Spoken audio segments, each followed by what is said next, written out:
आपने कभी नोटिस किया है कि कुछ सालों में बारिश ज्यादा होती है और कुछ में बिल्कुल कम? क्या आप जानते हैं इसका रीजन क्या हो सकता है? स्वागत है आपका लिविंग योर ट्रूथ चैनल पर, जहां हम जिंदगी की सच्चाइयां और इंफॉर्मेटिव बातें शेयर करते हैं। आज हम बात करेंगे एक फैसिनेटिंग टॉपिक के बारे में।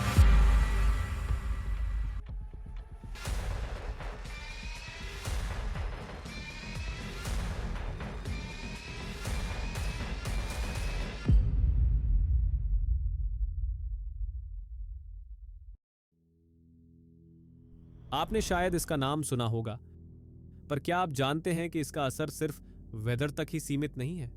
यह इंडिया के मॉनसून, एग्रीकल्चर और इकोनॉमी को डीपली इंपैक्ट करता है। ला नीना एक क्लाइमेट फिनोमिनन है जो पैसिफिक ओशन के टेम्परेचर और विंड पैटर्न्स से जुड़ा है। जब पैसिफिक के इक्वेटोरियल रीजन में सी सरफेस टेम्परेचर्स अनयूजुअली लो हो जाते हैं, तब ला नीना होता है। यह जनरली ट्रेड विंड्स के स्ट्रांग होने की वजह से होता है, जो ओशन के वार्म वाटर्स को वेस्ट की तरफ पुश करते हैं और कोल्ड वाटर सरफेस पर आ जाता है। ट्रेड विंड्स वो हवाएं हैं जो पैसिफिक ओशन के ऊपर ईस्ट से वेस्ट की तरफ चलती हैं। जब ये विंड स्ट्रॉन्गर हो जाती है तो वार्म वाटर वेस्ट की तरफ धकेल दिया जाता है, एशिया के पास। इसके कारण ईस्टर्न पैसिफिक, साउथ अमेरिका के पास में कोल्ड वाटर सरफेस पर आ जाता है। ये कोल्ड वाटर अपवेलिंग प्रोसेस कहलाता है, जो ला नीना की शुरुआत करता है। ये सिर्फ एक ओशियानिक चेंज नहीं है, बल्कि ग्लोबल एटमॉस्फेरिक पैटर्न्स को भी इम्पैक्ट करता है। सोचिए, अगर एक स्विमिंग पूल में एक तरफ पानी ज्यादा वार्म हो और दूसरी तरफ कोल्ड, तो हवा और वेव्स का फ्लो भी उसी डायरेक्शन में बदल जाता है। ला नीना में भी कुछ ऐसा ही होता है। अब सवाल यह है कि इंडिया में इसका इम्पैक्ट क्या है? इंडिया के लिए ला नीना काफी इम्पैक्टफुल होता है। ये मॉनसून को स्ट्रेंथन करता है, जिसकी वजह से ज्यादा बारिश होती है, खासकर नॉर्थ और सेंट्रल इंडिया में। ये एग्रीकल्चर के लिए अच्छा हो सकता है, लेकिन कभी कभी एक्सेस रेनफॉल से फ्लड्स का खतरा भी बढ़ जाता है। कई बार एक्सेस वाटर की वजह से फसलें खराब हो जाती हैं, जैसे चावल और गन्ने की खेती। रोड्स और गांवों को भी फ्लड्स की वजह से नुकसान होता है। इमेजिन कीजिए, एक किसान जो अपनी खेती के लिए मानसून पर निर्भर करता है। ला नीना के समय उसकी फसल अच्छी हो सकती है, पर अगर बारिश लिमिट से ज्यादा हो जाए तो वही मानसून उसकी जिंदगी का सबसे बड़ा संघर्ष बन जाता है।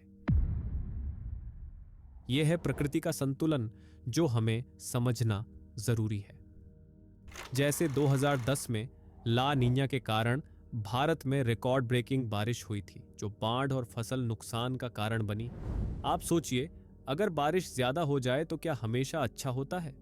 नहीं ना। कभी कभी ये एक आशीर्वाद के साथ एक चुनौती भी लेकर आता है। ला नीना से जुड़ी एक और टर्म है जिसे एल नीनो भी कहा जाता है। अब सवाल यह है कि इन दोनों में फर्क क्या है। चलिए इन दोनों फेजेस को समझते हैं। एल नीनो और ला नीना एक दूसरे के ऑपोजिट हैं। जहां ला नीना कूलर सी टेम्परेचर्स को रिप्रेजेंट करता है, वहीं एल नीनो वार्मर सी टेम्परेचर्स का इंडिकेटर है। दोनों का इफेक्ट वेदर और मॉनसून पैटर्न्स पर पूरी तरह ऑपोजिट होता है। एल नीनो के समय पैसिफिक ओशन का पानी अनयूजुअली वार्म हो जाता है, जो ट्रेड विंड्स को वीक कर देता है। इसका रिजल्ट इंडिया में ड्राउट लाइक कंडीशंस हो सकती हैं, क्योंकि मॉनसून वीक हो जाता है। ला नीना के केस में ट्रेड विंड स्ट्रांग होते हैं, जो इंडिया में ज्यादा बारिश लेकर आते हैं। एक तरह से एल नीनो और ला नीना वेदर के दो ऑपोजिट पोल्स हैं, जो ग्लोबल और रीजनल वेदर पैटर्न्स को शेप करते हैं।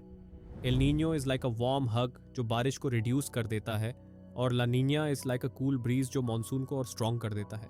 आखिर में बस इतना ही कहूंगा कि ला नीना एक नेचुरल फिनोमिनन है जो हमारी लाइफ के कई एस्पेक्ट्स को इम्पैक्ट करता है, चाहे वो एग्रीकल्चर हो, इकोनॉमी हो या हमारा डेली वेदर। जब हम नेचर के इन साइकिल्स को समझते हैं तो हम उनसे बेटर प्रिपेयर कर सकते हैं। क्या आपने कभी ला नीना का कोई इम्पैक्ट देखा है?